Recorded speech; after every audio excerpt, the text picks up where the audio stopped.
अस्सलाम वालेकुम रहमतुल्लाह। आज मैं जमशेद भाई के फार्म पे आया हूँ कलंदराबाद में। तो हमारा जो एग्रीमेंट था, जमशेद भाई ने कहा था कि आपने हमें जो है ना ये जून के महीने में एक बच्चा वापस करना है, नर हो या मादी। तो आज मैं नर लेके आऊँ, ये नर मैंने इनसे लिया था। तो ये आप देख लें। तो अपना सिर्फ एग्रीमेंट बचाने की खातिर जो है 400 रुपये इनको नर दिए मैंने। तो इसलिए जो है ना माशाल्लाह काम बहुत अच्छा जा रहा था। तो बहुत ही ज़बरदस्त है। आप लोग भी जो है ना अपना एग्रीमेंट बचाएँ और जमशेद भाई के पास आएँ। जिन्होंने कुछ नहीं दिया वो उनको कुछ ना कुछ दे के जाएँ।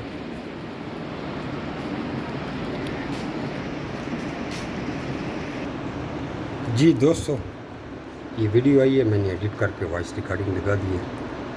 तो ये एक सबूत था कि हमारा जो 6 महीने में एक बच्चा देना लाजमी है, वो प्रूफ सब ने इस तरह किए। जिसके पास जोड़ा था उन्होंने भी एक नर सेल किए और अपने एग्रीमेंट को बरकरार रखा है कि 6 महीने में कम से कम एक बच्चा देना ज़रूरी है।